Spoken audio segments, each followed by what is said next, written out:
मनुष्य की महानता और सफलता उसके गुण, उसकी मेधा से मापी जाती है, फिर क्यों किसी के जीवन पर उसके जन्म, जाति और कुल की छाप लगा दी जाती है गुरुदेव? जब विश्वामित्र राजकुल में जन्म लेकर ब्रह्म ऋषि बन सकते हैं, जब आचार्य द्रोण ब्राह्मण कुल के होकर क्षत्रियों को ललकार सकते हैं, जब मेरे महान गुरु परशुराम एक ब्राह्मण होकर शस्त्र धारण कर सकते हैं, तो फिर इस सूत पुत्र के साथ अन्याय क्यों गुरुदेव? क्यों ऐसा होता है कि यदि एक सूत पुत्र वेद की ऋचा सुन ले तो उसके मुख में पिघला शीशा भर दिया जाता है? क्यों किसी शूद्र को शिक्षा के अधिकार से वंचित रखा जाता है? क्यों मेरे भाई शोण को मार दिया गया था? क्योंकि उसने वेद पाठ करने का दुस्साहस किया। क्यों एक क्षत्रिय की उदंडता को उसका साहस माना जाता है और एक सूत की वीरता को उसका दुस्साहस? क्यों गुरुदेव? क्यों क्यों क्यों क्यों क्यों? जिन ब्रह्मदेव के दिव्यास्त्र आपने मुझे सौंपे, उन्होंने सृष्टि की रचना में क्या कोई भेदभाव किया? जन्म से लेकर अभी शरण में आने तक सदैव अपमान सा आपके चरणों में आया तो लगा कि हाँ, मुझ में भी प्राण है। आपकी छत्रो छाया से वंचित नहीं होना चाहता था गुरुदेव। ये कारण सम्मान से जीवन जीने का अधिकार चाहता था,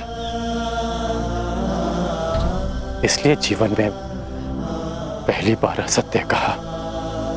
परंतु आपके प्रति मेरी श्रद्धा, मेरी शिक्षा के प्रति मेरी निष्ठा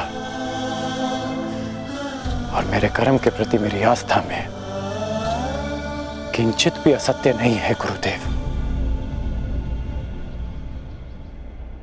आपके इस शिष्य ने आपकी हर शिक्षा, हर परीक्षा को ईश्वर का प्रसाद मानकर ग्रहण किया और आज ये राधे सगर्व आपका श्राप भी स्वीकार करता है। किंतु इतना निवेदन अवश्य करूंगा कि मेरा सूत पुत्र होना मेरे अधिकार में नहीं था। इतना अवश्य कहूंगा कि आपने मुझे उस भूल के लिए श्राप दिया जिस पर मेरा कोई वश नहीं था गुरुदेव। तुम्हारा तुम्हारे जन्म पर वश नहीं था, मैं जानता हूं, परंतु तुम्हारा वश कर्म पे तो था और तुम्हें श्राप तुम्हारे असत्य बोलने के कर्म के कारण मिला है। नहीं गुरुदेव, एक सूत पुत्र को श्राप मिला क्योंकि उसका जन्म ब्राह्मण कुल में नहीं हुआ, क्योंकि एक सूत होने के पश्चात भी उसने सम्मान से जीवन जीना चाहा, अपना अस्तित्व बनाना चाहा, इसलिए एक सूत पुत्र को श्राप मिला। अपने गुरु से सत्य ना बोलने की भूल तुमसे हुई है कर्ण, और एक गुरु ने अपने शिष्य का सत्य जाने बिना उसे श्राप दे दिया। ये भूल परशुराम कर बैठा।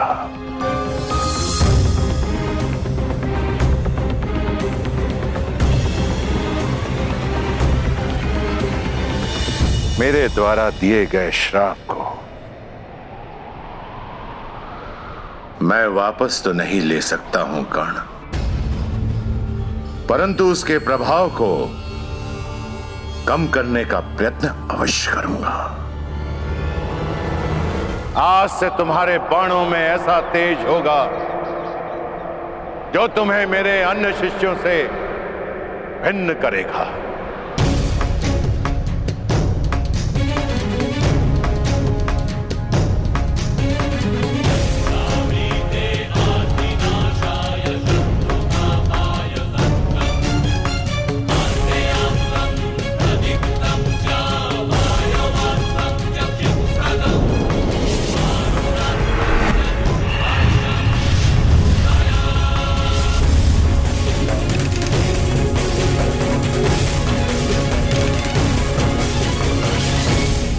ये मेरा सबसे शक्तिशाली दिव्यास्त्र है, परंतु ब्रह्मास्त्र से अधिक नहीं।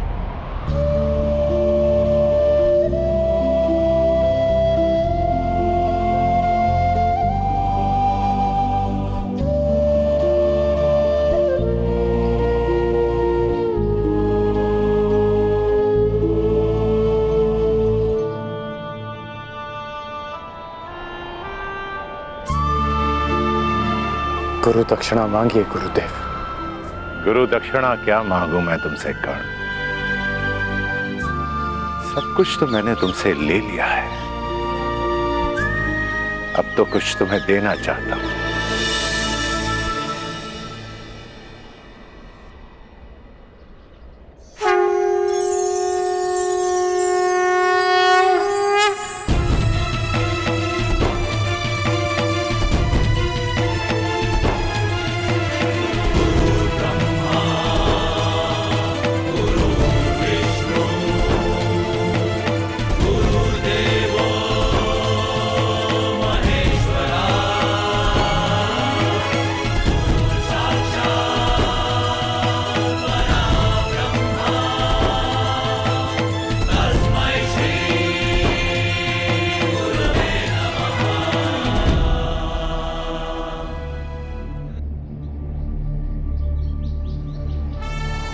ये मेरा दिव्य धनुष है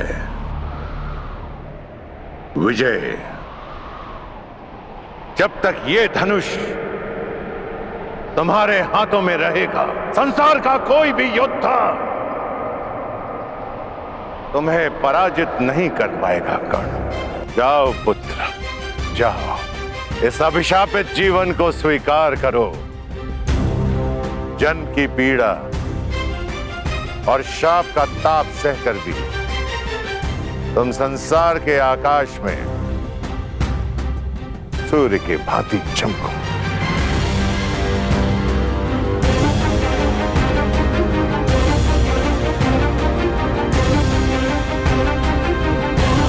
माता की मार संसार का सबसे बड़ा प्यार होता है, और गुरु का श्राप भी महादेव के प्रसाद से कम नहीं। और आपका ये श्राप, ये राधेकरण अमृत समझकर स्वीकार करेगा। इतिहासकरण का नाम स्वयं में कैसे समाहित करेगा मैं नहीं जानता, लेकिन एक बात का वचन देता हूं कि आपको आपके इस शिष्य पर सदैव गर्व होगा।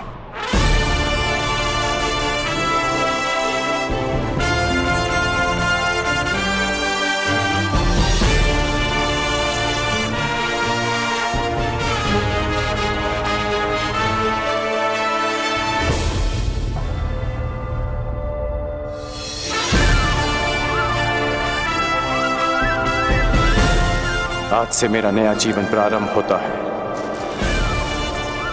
दिव्यास्त्रधारी कर्ण और मैं अभिशापित सूत पुत्र भी, मैं जिसे जीवन का अधिकार नहीं मिला, और मैं जो इस अधिकार के लिए अपनी अंतिम श्वास तक लड़ूंगा, मैं राधेकर्ण।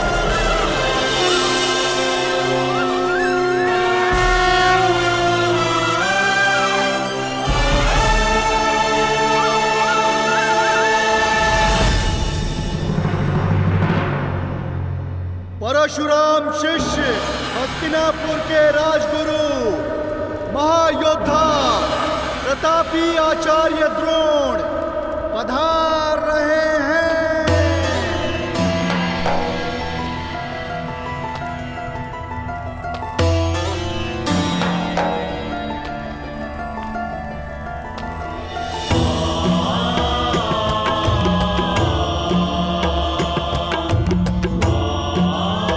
हस्तिनापुर नरेश महाराज धृतराष्ट्र की जय हो। आपके स्वर से लगता है कि रंगभूमि कुमारों के प्रदर्शन के लिए तैयार है। जी महाराज, 105 योद्धा हस्तिनापुर के आकाश में अपने शस्त्र बल का तेज फैलाने के लिए प्रस्तुत है। और इतना नहीं महाराज, हस्तिनापुर की जनता अपने राजकुमारों के स्वागत के लिए आतुर है, प्रतीक्षा कर रहे हैं कि वे कब आएंगे। समय आ गया है जब मेरे पुत्र अपनी योग्यता का प्रदर्शन करेंगे। समय की चाल में आहट नहीं होती महाराज, किंतु वेग की भांति वो चलता है। कल की ही बात लगती है कि नन्हे कौरव और पांडव इसी महल के आंगन में उद्दंडता करते फिरते थे और आज शक्ति का प्रदर्शन करने के लिए प्रस्तुत हैं। भाग्यशाली है भीष्म जो अपने पुत्रों का ये रूपांतरण देख सकता है। सौभाग्यशाली तो हस्तिनापुर है ताचरी, जिसे आपकी छत्र छाया मिली।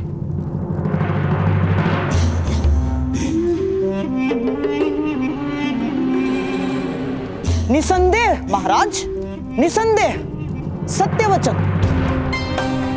जिस राज्य के महाबली भीष्म और महाधनुर्धर द्रोण जैसे स्तंभ हो, वो राज्य सौभाग्यशाली होगा ही। और मुझे पूर्ण विश्वास है कि राजकुमारों का यह प्रदर्शन निश्चित रूप से हस्तिनापुर को गर्वित करेगा। आनंद दुगना हो सकता है महाराज यदि क्या शकुनी? महाराज, चपल धनुर्धर वो है जो एक बाण से 2 लक्ष्य साधे, और चतुर राजनेता वो है जो एक ही आयोजन से 2 प्रयोजन सिद्ध करे। आपका तात्पर्य क्या है गंधार नरेश? यही कि क्यों न इस प्रदर्शन को एक मैत्रीपूर्ण प्रतियोगिता का रूप दे दिया जाए और कल की रंगभूमि में जो विजेता होगा उसे क्यों न युवराज घोषित कर दिया जाए महाराज। प्रतिस्पर्धा प्रतिद्वंदियों के बीच होती है गंधार नरेश, भाइयों के बीच नहीं। इस प्रदर्शन का लक्ष्य है राजकुमारों की क्षमता को परखना, युवराज का चयन नहीं। मैं तो केवल एक सुझाव दे रहा था महामहिम, और यदि मैं भूल नहीं रहा, यदि मुझे विस्मरण नहीं हुआ है, तो स्वयं आपने ही महाराज को वचन दिया था। जिस दिन दोनों राजकुमारों ने सामर्थ्य और ज्ञान प्राप्त कर लिया, उस दिन होगी प्रतिस्पर्धा और उनकी क्षमता के आधार पर हस्तिनापुर अपना नया राजा नियुक्त करेगा। अब जब महागुरु द्रोण ने घोषणा कर ही दी है कि 105 राजकुमारों का प्रशिक्षण पूर्ण हो गया है, तो क्यों हस्तिनापुर को युवराज सुख से वंचित रखा जाए? इस राजसभा को अगले सम्राट के दर्शन क्यों न कराए जाए?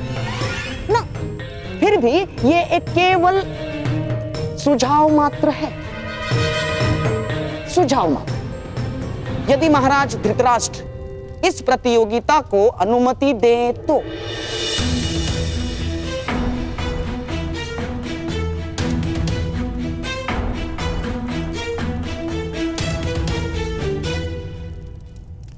उचित कह रहे हो शकुनी।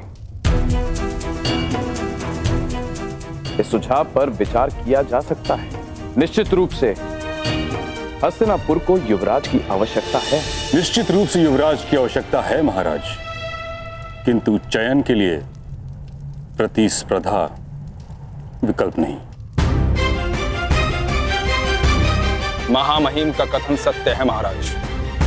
इन 105 भाइयों को एक साथ मिलकर हस्तिनापुर की रक्षा करनी है। जो उत्तराधिकार के लिए एक दूसरे से लड़ बैठेंगे, वो मिलकर किसी देश की रक्षा कैसे करेंगे? यह संभव है महाराज। ये रंगभूमि 105 भाइयों के कौशल का प्रदर्शन स्थल है।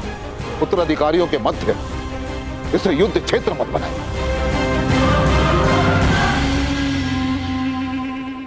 यदि रंगभूमि के इस आयोजन से युवराज के चयन का प्रयोजन सिद्ध होता है तो इसमें खोट क्या है आचार्य? खोट केवल इतना है गंधार नरेश कि कहीं भाइयों के बीच का खेल रक्त रंजित स्पर्धा में न बदल जाए। महामहिम भीष्म बिल्कुल ठीक कह रहे हैं। आचार्य, वो क्षत्रिय कैसा जो युद्ध से भयभीत हो जाए, और वो राजकुमार कैसा जो अपने राज्य की रक्षा के लिए घाव खाने से पीछे हट जाए? और क्या गुरु द्रोण को अपने शिष्यों पर इतना भी विश्वास नहीं कि वे तनिक पीड़ा सह सकेंगे? और क्या महामहिम भीष्म को अपने कुल के रक्त की परीक्षा लेना क्या इतना कठिन प्रतीत हो रहा है? क्यों? जो गंगा पुत्र भीष्म अपने केवल वचन के लिए आजन्म ब्रह्मचारी रहे, जिन्होंने अपने दिए हुए वचन के लिए मृत्यु को स्वयं से आज तक दूर रखा, क्या ऐसे महामहिम महाबली गंगा और शांतनु पुत्र भीष्म हस्तिनापुर के सिंहासन को एक सशक्त, समर्थ, सक्षम और सुरक्षित हाथों में नहीं देखना चाहेंगे? मैं मानता हूं ताछरी कि राजकुमारों के लिए यह प्रतियोगिता बहुत कठिन होगी, परंतु मुझे आचार्य द्रोण की शिक्षा पर पूर्ण विश्वास है कि सभी राजकुमार इस प्रतियोगिता को मैत्रीपूर्ण भाव से लेंगे। फिर सभी राजकुमारों को एक नियम से बांध दिया जाएगा। यदि किसी भी राजकुमार दूसरे राजकुमार का रक्त बहाया तो उसे अपात्र घोषित कर दिया जाएगा। इस नियम के प्रभाव से आपकी चिंता का हल भी निकल आएगा और हस्तिनापुर को उसका युवराज भी मिल जाएगा। कहिए ताछरी, क्या ये उचित नहीं? जैसी महाराज की अच्छा। तो फिर यह निश्चित रहा कि कल सभी राजकुमारों के बीच शक्ति प्रदर्शन होगा और मुझे पूर्ण विश्वास है कि विजेता वही होगा जो सर्वश्रेष्ठ होगा।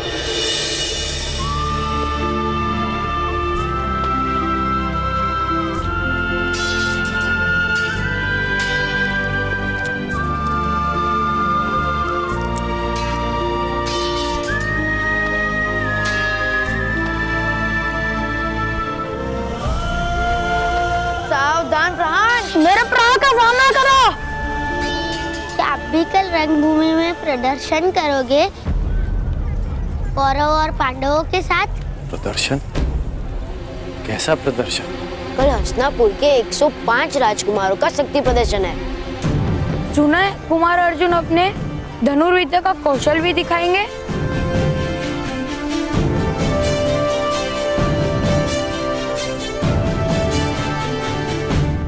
कल की प्रतियोगिता में कौन किसके साथ द्वंद्व करेगा यह निश्चय आप करेंगे।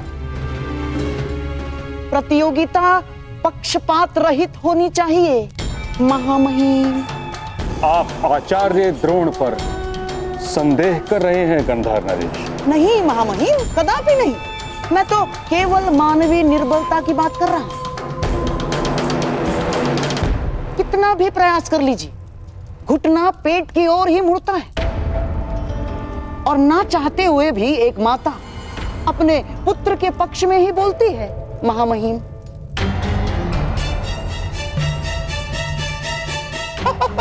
और महागुरु द्रोण का अर्जुन के प्रति प्रेम जगत विख्यात है।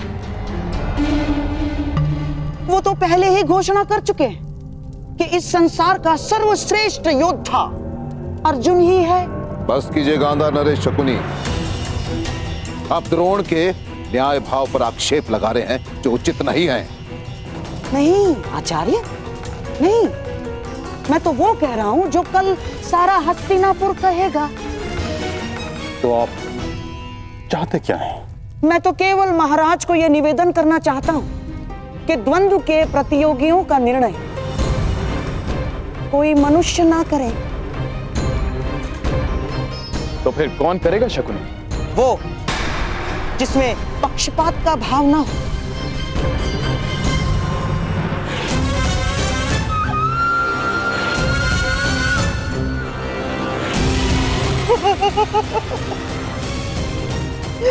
ये मेरे पास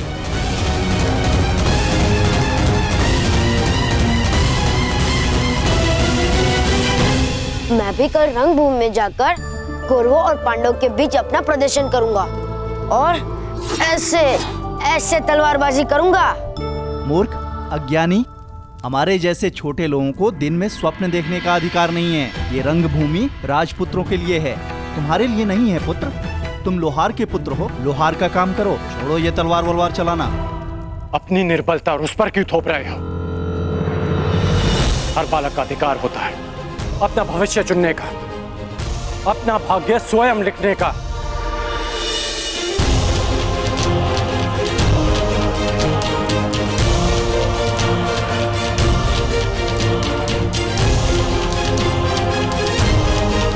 छोटे मित्र,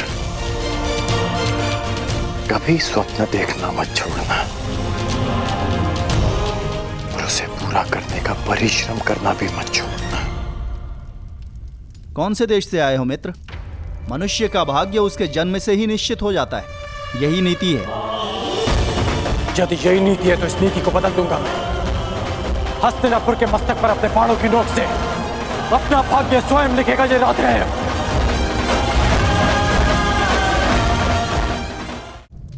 मैं महाराज से निवेदन करना चाहता हूं कि कौन किसके साथ द्वंद्व करेगा, किसका युद्ध किसके साथ होगा, इसका चयन मेरे पास ही करें।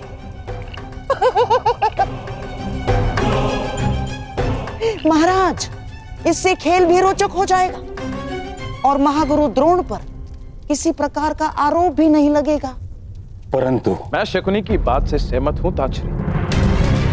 पासों से यदि प्रतियोगियों का चयन होगा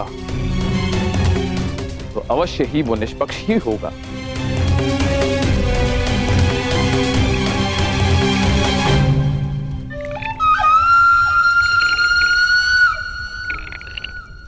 तो फिर यह निश्चित रहा, कल रंगभूमि में राजकुमारों के बीच प्रतिस्पर्धा होगी। किंतु स्मरण रहे कि प्रजा को कदापि यह ज्ञात नहीं होना चाहिए कि जीतने वाला हस्तिनापुर का युवराज होगा। प्रजा राजकुमारों के कौशल का आनंद उठाएगी और हम सब ये निर्णय करेंगे कि हस्तिनापुर का अगला युवराज कौन होगा,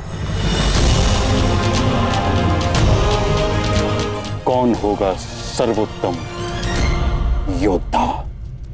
यदि यही नीति है तो इस नीति को बदल दूंगा मैं। हस्तिनापुर के मस्तक पर अपने बाणों की नोक से अपना भाग्य स्वयं लिखेगा ये राधेय।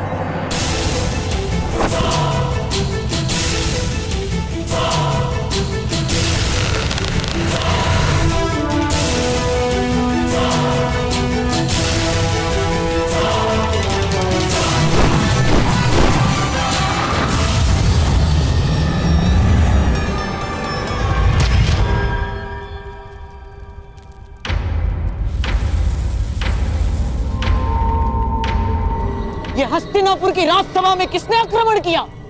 यह आक्रमण नहीं, किसी के आगमन का संदेश है। आचार्य द्रोण, इस बाण पर गुरु परशुराम का चिन्ह है। परंतु महामहिम, गुरु परशुराम के दो जीवित शिष्य आप और मैं इस राज्यसभा में उपस्थित हैं, तो फिर यही प्रश्न मुझे विचलित कर रहा है आचार्य द्रोण।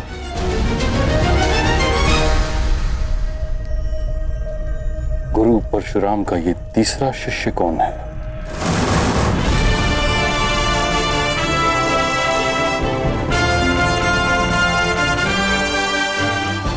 अब समय है कौशल के प्रदर्शन का।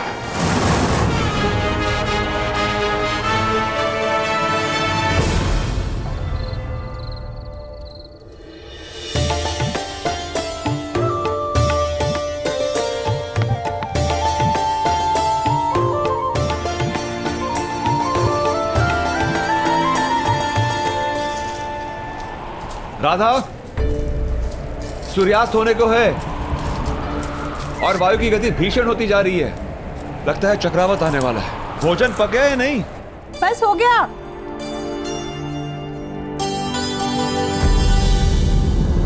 हे महादेव, ये किस धुन में खो गई मैं? 2 प्राणी के लिए इतना अधिक भोजन बना लिया।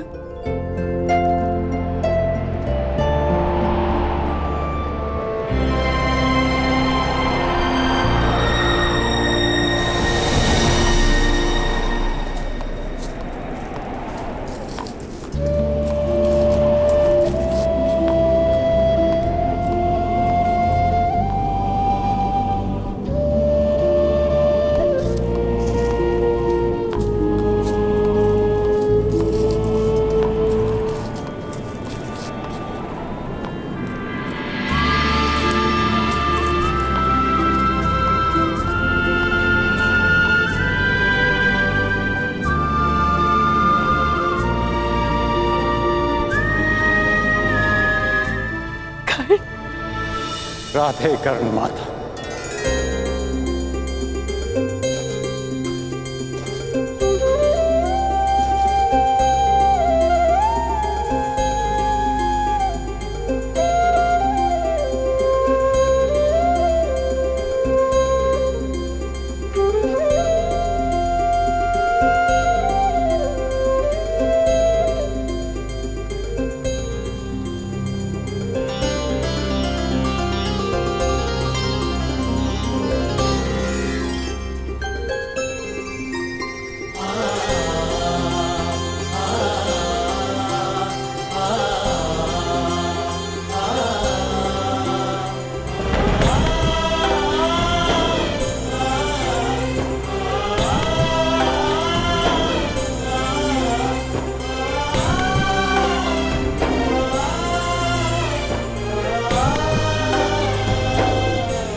तुम आ गए पुत्र।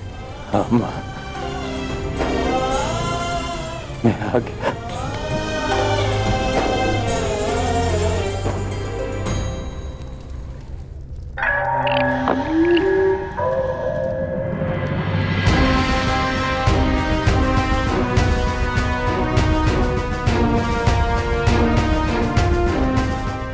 आइए गुरुपुत्र अश्वत्थामा, हमारे कक्ष में आपका स्वागत है। आप मुझसे यहाँ क्यों मिलना चाहते थे? क्योंकि इस कक्ष के अतिरिक्त हर कहीं 100 आंखें और 100 कान हैं। आंखें महामहिम भीष्म की और कान तुम्हारे पिता के।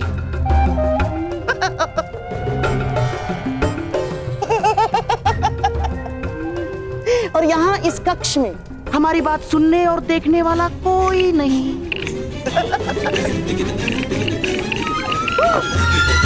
कैसी बात? यही कि कल की रंगभूमि में आप किसे विजयी होते हुए देखना चाहते हैं? मेरे होने वाले सम्राट राजकुमार दुर्योधन को या आपके पिता के प्रिय शिष्य उस अर्जुन को? उत्तर आप अच्छी तरह से जानते हैं गांधार नरेश। अर्जुन, अर्जुन वो शूल है जिसे मेरे पिताश्री ने स्वयं अपने हाथों से मेरे वक्ष में घोंप दिया। पिताश्री ने सदैव उसे अधिक प्रेम दिया, जन्म मुझे दिया, परंतु एक पिता की धरोहर, अपना सारा ज्ञान उसे सौंप दिया। निश्चित रूप से अश्वत्थामा उस अर्जुन की पराजय देखना चाहता है।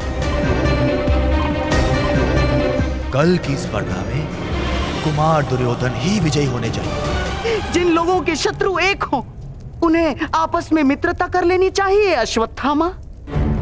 हमारा स्वप्न एक है और वो स्वप्न पूरा होने में बाधा भी एक ही है। अर्जुन, तो उस बाधा को दूर करने का कोई हल सोचा है आपने? उसका हल बताने के लिए तो आपको यहां बुलाया है।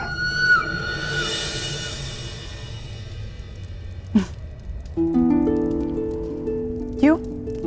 आश्रम में भरपेट भोजन नहीं मिलता था? मिलता था, परंतु उसमें माता के हाथ का स्वाद नहीं था।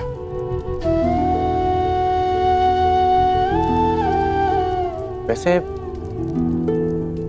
आपको किसने सूचना दी मेरे यहाँ आने की कि आपने ये भोजन तैयार रखा? क्यों? पूर्वाभास केवल तुम धनुर्धारी को ही होता है। तुम लोग शब्द सुनकर लक्ष्य का आभास कर लेते हो, किंतु माता का अपने पुत्र के लिए आभास सबसे अधिक शक्तिशाली होता है।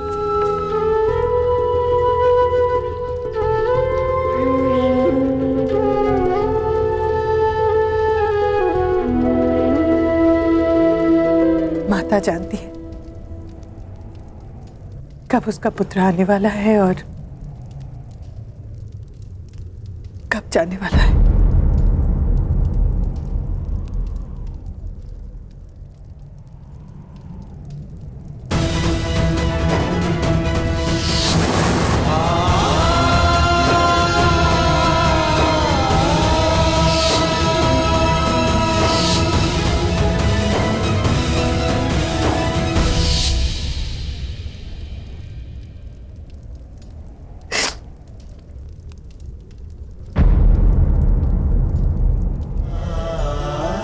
आभास भले ही ना हो, एक भाई की जाने की पीड़ा एक भाई को भी कम नहीं होती मां।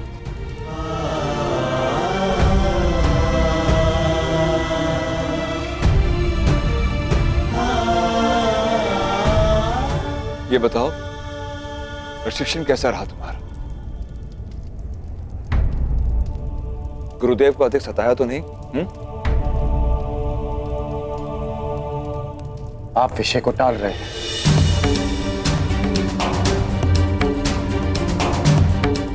जीवन है कर्ण, अप्रत्याशित घटनाएं घटती है, परंतु जीवन रुकता नहीं। परंतु आप भूल नहीं सकते, जो हुआ उसे जीते जी भुला पाना संभव है, और स्मरण रखकर जी पाना भी संभव नहीं है कर्ण।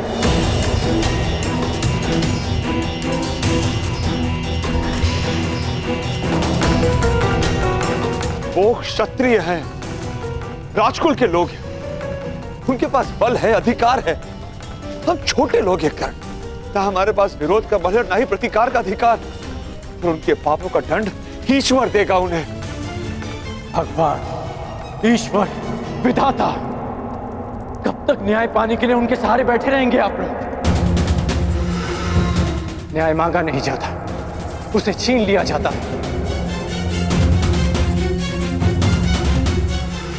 माता, आप तो वासुदेव कृष्ण को भी ईश्वर का रूप मानती हैं ना? तो आप लोगों ने सुना ही होगा कि किस प्रकार वो यदुवंशियों के मध्य समानता का संदेश दे रहे हैं। उनके लिए सब समान है।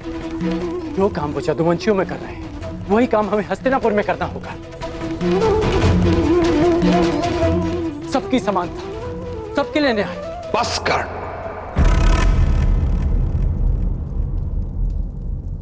तनिक नहीं बदले तुम। परंतु पिताश्री, तुम एक सूत पुत्र हो, सूत पुत्र। संसार के सर्वश्रेष्ठ सारथी बन सकते हो, यही तुम्हारा प्रारब्ध है। न्याय राजकुल का अधिकार है, उसे उन्हीं के पास रहने दो। देखा है उनका न्याय, वो न्याय जो शून को मिला था। मेरे भाई की हत्या कर दी गई, उसे मार दिया गया था। इसे आप न्याय कहते हैं?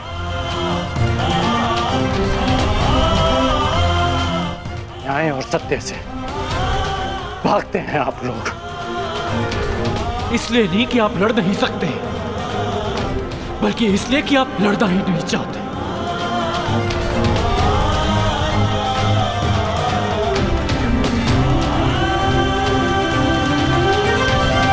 भागने से प्रारब्ध नहीं बदलता पिताश्री।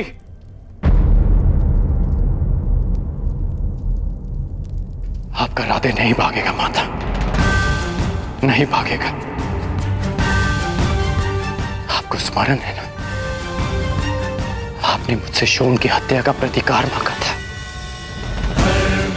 सबके लिए न्याय मांगा था। मैं करूंगा प्रतिकार माता। शोन को न्याय मिलेगा, हम सबको न्याय मिलेगा। और अगर नहीं मिला तो मैं उस न्याय को अपने बाणों से छलनी कर, अपने रथ से बांधकर घसीटता हुआ आपके चरणों में ले आऊंगा। ये मेरा वचन है आपसे।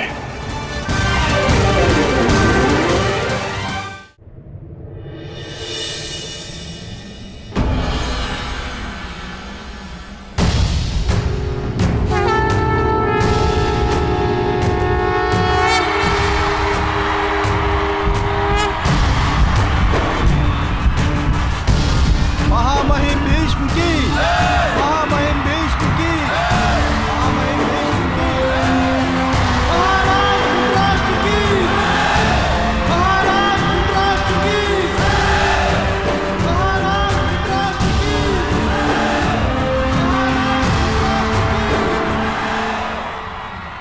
हस्तिनापुर के सभी निवासियों का इस रंगभूमि में स्वागत है। आज हस्तिनापुर के 105 राजकुमार अपने प्रशिक्षण का प्रदर्शन करेंगे, जिसके पश्चात आप सबको विश्वास हो जाएगा कि आने वाले कई दशकों तक हस्तिनापुर सुरक्षित रहेगा। हर युद्ध से, हर आक्रमण से हस्तिनापुर की ओर कोई चुनौती नहीं दे पाएगा। यद्यपि हस्तिनापुर का कोई शत्रु अस्तित्व में नहीं है, और यदि है तो यह उसको चुनौती है कि भीष्म के साथ साथ हस्तिनापुर में 105 योद्धा उपस्थित हैं उसकी सुरक्षा के लिए। ताक्षरी इतना समय क्यों लगा रहे हैं विदुर? स्पर्धा प्रारंभ क्यों नहीं कर रहे? अब प्रतीक्षा नहीं होती। मैं दुर्योधन, मैं जानना चाहता हूं कि अब मेरा उत्तराधिकारी कौन बनेगा। हमारा सौभाग्य है कि हमारे समक्ष गुरु द्रोण उपस्थित हैं, जिन्होंने अपने शिष्यों को पाषाण खंडों से निखारकर रत्न बनाया है। वो स्वयं अपने शिष्यों का परिचय दें।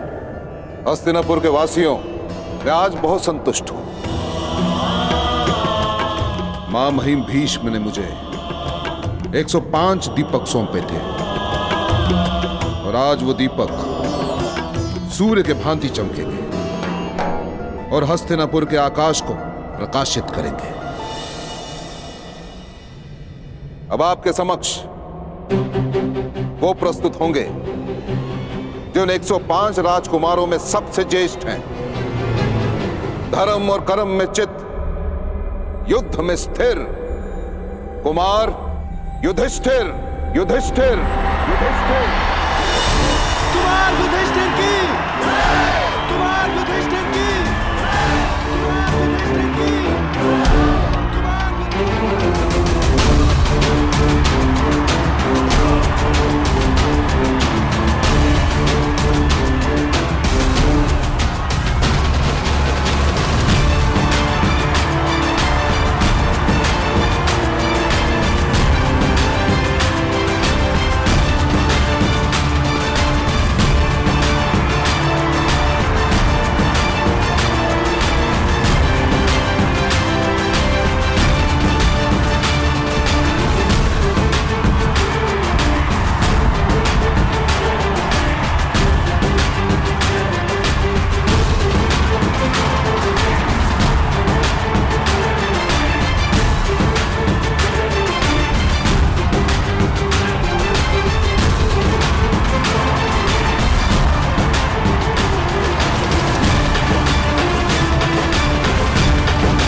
अब आप सबके समक्ष प्रस्तुत होंगे हस्तिनापुर नरेश महाराज धृतराष्ट्र के 100 पुत्र, जिनका नेतृत्व अजय योद्धा, गदा युद्ध में प्रवीण महाराज कुमार दुर्योधन दुर्योधन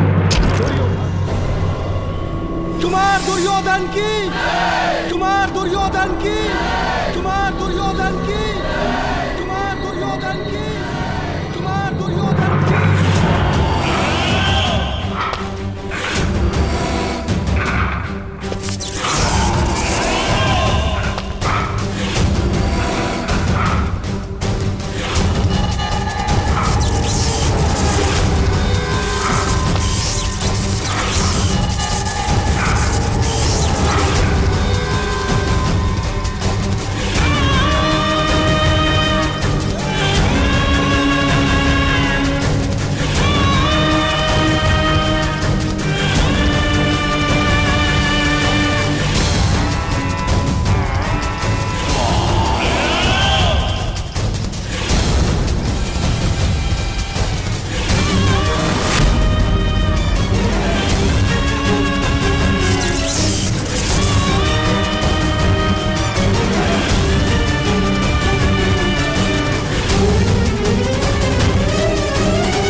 ये स्वर कैसा कुंती? पुत्र दुर्योधन ने अपने गदा के प्रहार से भूमि पर गहरी दरार डाली है दीदी।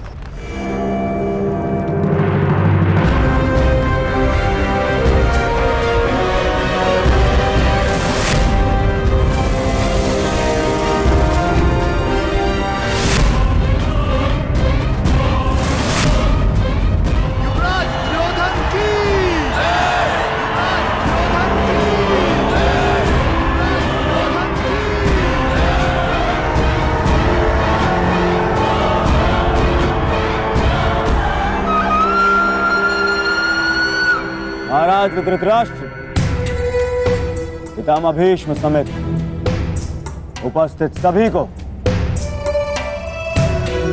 दुर्योधन का प्रणाम।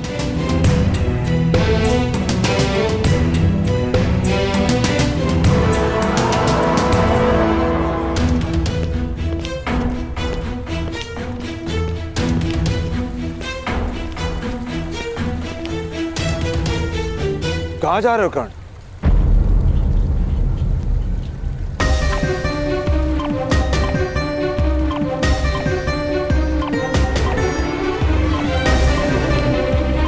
उत्तर आप जानते हैं, कुमारों का प्रदर्शन देखने जा रहा हूं।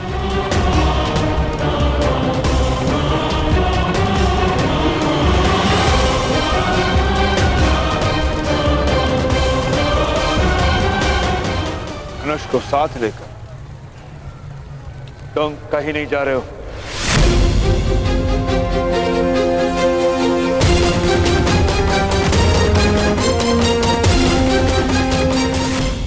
मैं कुमारों का प्रदर्शन देखने जा रहा हूं।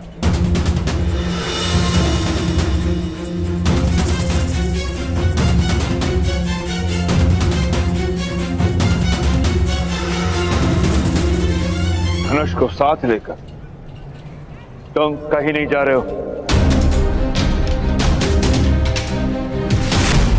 हस्तिनापुर के वासियों, अब आपके समक्ष आ रहे हैं महाबाहु, पवन के वेग से गदा चलाने में निपुण विकोदर भीम। भीम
कुंती, ये गर्जना कैसी?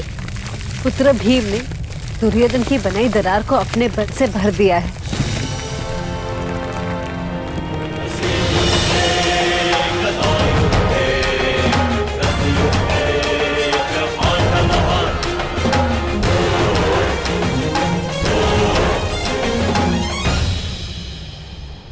अब आपके समक्ष आ रहे हैं वो जो खड़ग युद्ध में जिनकी कोई तुलना नहीं, तलवार और ढाल की भांति अटूट पांडुपुत्र नकुल और सहदेव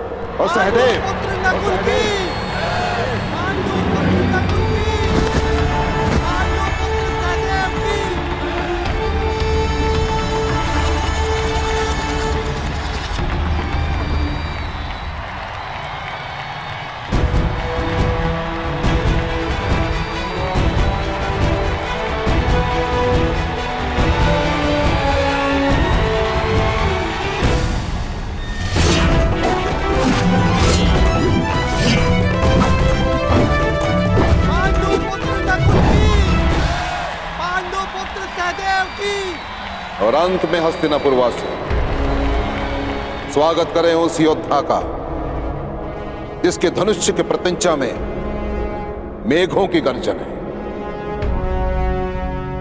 जिसके बाणों में चक्रवात का वेग है, जिसके कौशल में इंद्र का तेज है। स्वागत करें पांडुपुत्र अर्जुन का, पांडुपुत्र अर्जुन का, पुत्र अर्जुन का।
प्रदर्शन प्रारंभ हो गया है पिताश्री।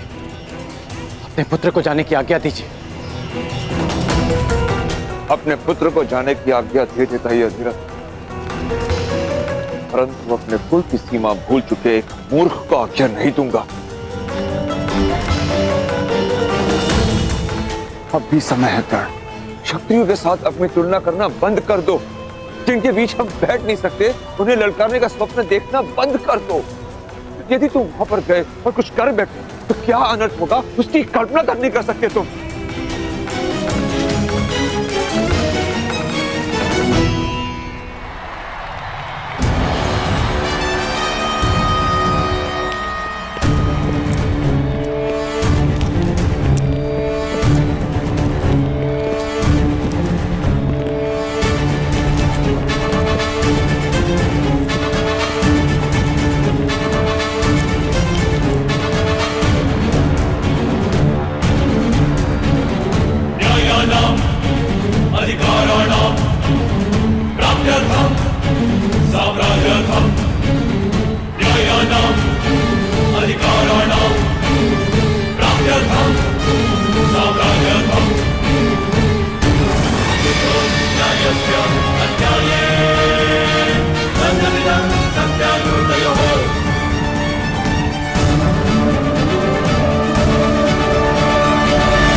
कुंती, सभी राजकुमार रंगभूमि में प्रवेश कर चुके हैं, तो अब द्वंद्व प्रारंभ होगा ना?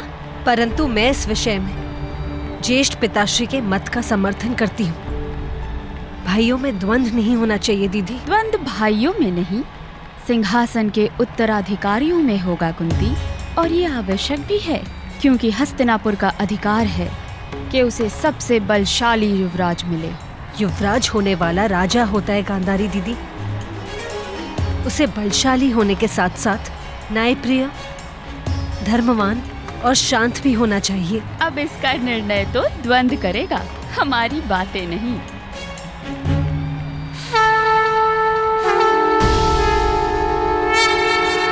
और अब राजकुमारों के बीच द्वंद्व होगा, और जो राजकुमार इस स्पर्धा में सफल होगा उसे इस स्पर्धा का विजेता घोषित किया जाएगा। और यह द्वंद्व किस किस के मध्य होगा, इसका चयन पासों के आधार पर होगा।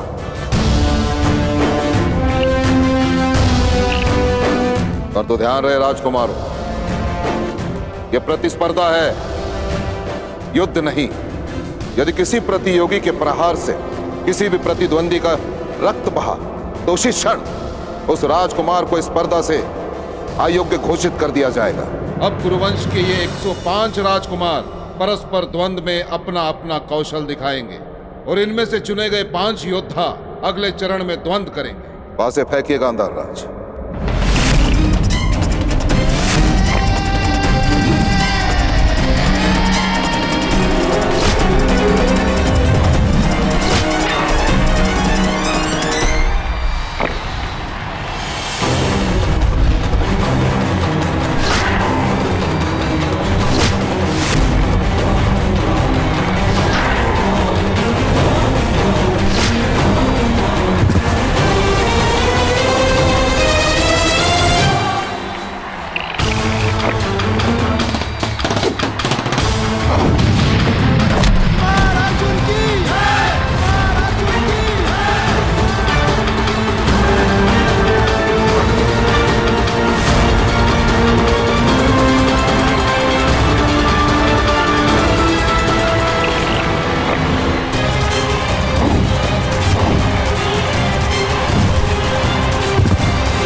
गुरुदेव, ये एक मैत्रीपूर्ण स्पर्धा है। दुर्योधन का प्रहार घातक सिद्ध हो सकता था। हुआ तो नहीं ना भ्राताश्री। नियम अनुसार यदि रक्त बहता तो मैं अयोग्य सिद्ध होता। दिखाइए कहां है रक्त?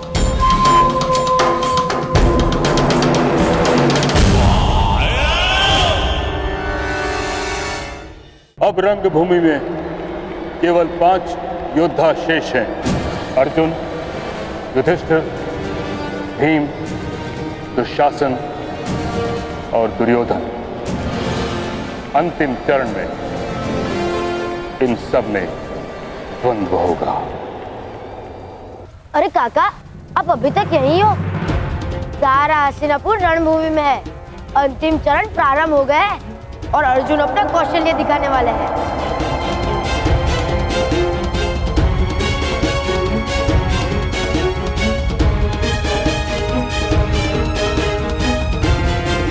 हम कहीं नहीं गए।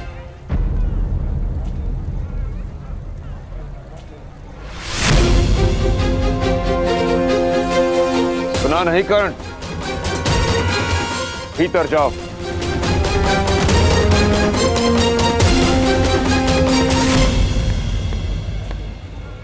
इसे अपना भाग्य स्वयं चुनने दीजिए आर्य। राधा, पुत्र मुंह में इतनी अंधी हो गई हो कि अपने पुत्र के प्राण का मोह नहीं बचा। उसे रोकने के स्थान पर उसे उकसा रही हो तुम। जिस न्याय के लिए इसने प्रशिक्षण लिया उसे पाने से जाने दीजिए आर्य। कोई कहीं नहीं जाएगा। भीतर चलो।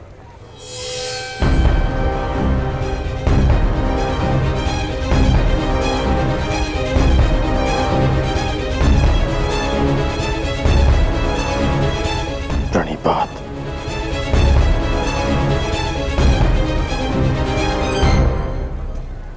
यदि जाना ही था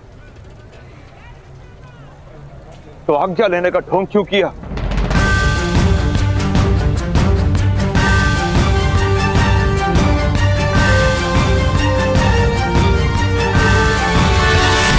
आज्ञा अधिरथ के पुत्र ने अपने पिता से मांगी थी और उसका पालन भी किया। और जा परशुराम का शिष्य रहा, उनको दिया वचन पूरा करने की वो हार नहीं मानेगा।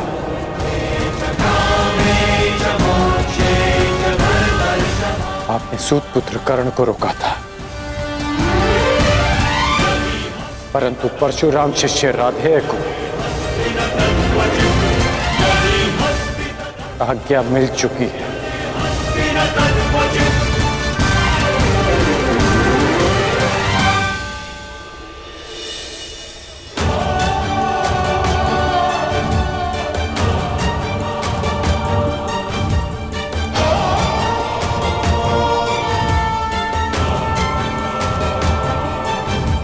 विजयी भव।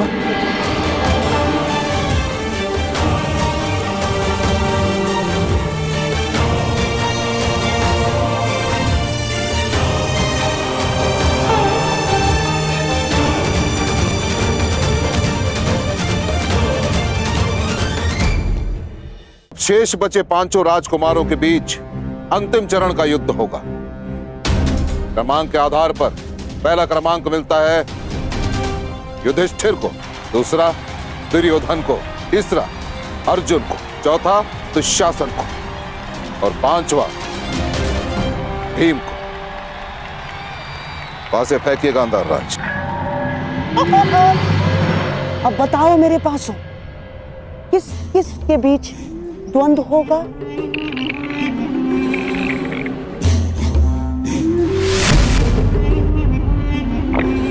क्रमांक 2 यानी राजकुमार दुर्योधन।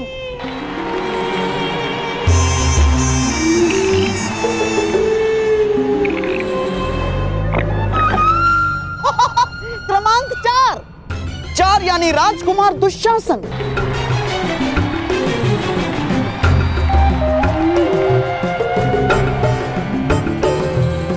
ये लीजिए आचार्य, हो गया अंतिम चरण के पहले द्वंद्व का चयन।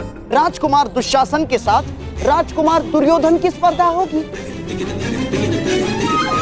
ये पासे भेदभाव नहीं करते, ये भाई भाई का अंतर नहीं जानते आचार्य।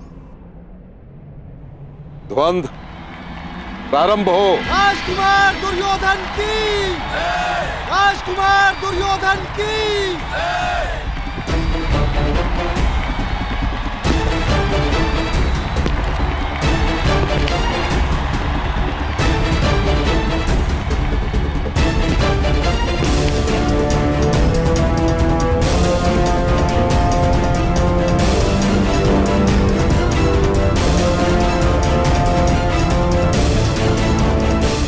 क्षमा कीजिए आचार्य, परंतु मैं अपने ज्येष्ठ भ्राता पर प्रहार नहीं करूंगा।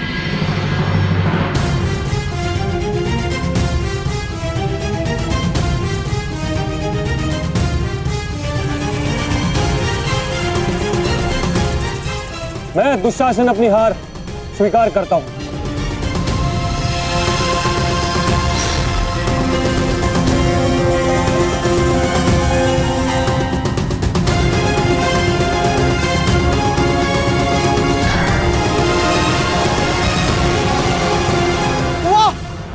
संसार में जहां एक छोटी सी विजय के लिए भाई भाई का गला काट देता है, वहां भाई भाई का ऐसा प्रेम, शताब्दियों तक ये भाई भाई का प्रेम स्मरण रहेगा।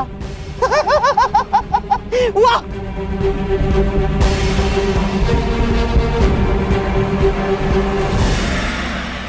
अरे देखो देखो, ये तो वही योद्धा है जो हमें कल मिला था। मुझे छोटा मित्र कहता है। इसने कल आकाश में इतना ऊंचा बाण चलाया, इतना ऊंचा बाण चलाया कि हम देख ही नहीं पाए। ये अवश्य स्पर्धा में भाग लेगा। मित्र, आप अवश्य विजय होंगे। वचन दीजिए हमें, आप विजय होंगे।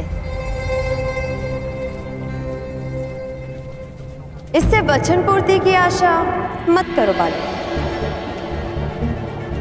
क्योंकि अपने दिए वचन भूल जाने का रोग है इसे।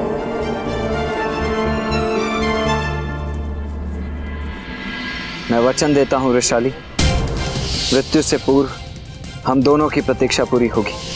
मैं अवश्य आऊंगा। राधेय कर्ण अपनी माता की शपथ लेकर कहता है। अब यदि आप इस कर्ण का मुख देखेंगे तो वो केवल तभी जब वो गुरु परशुराम से दीक्षा ले लेगा।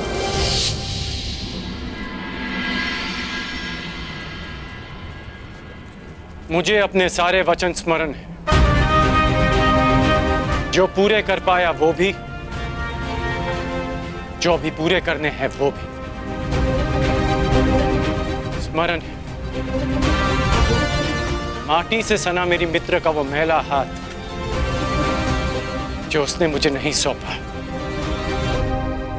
स्वयं मेरे लिए। मैं कर्ण के लिए बंधन नहीं बन सकती, उसके जीवन का सबसे बड़ा दुख नहीं बन सकती मैं। मुझे क्षमा कर दीजिएगा माता।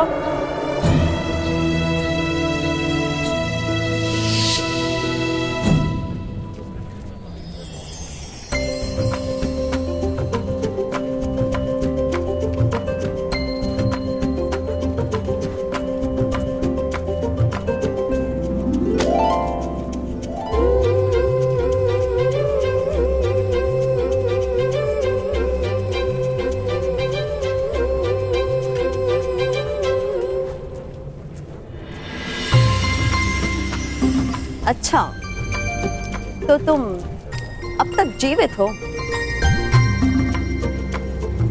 प्रत्यक्ष को प्रमाण की आवश्यकता नहीं। तो अपने वचन के अनुसार अब तुम संसार के सर्वश्रेष्ठ धनुर्धर हो। बताओ, प्रमाण कैसे दूं?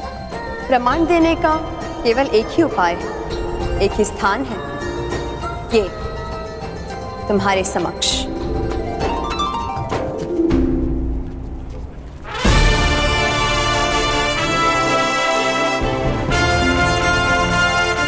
आपने वचन दिया था भ्रातागण, जब तक समाज में परिवर्तन नहीं लाएंगे शांत नहीं बैठेंगे और जब तक समाज में परिवर्तन नहीं आएगा तब तक आपके अनुज को शांति नहीं मिलेगी।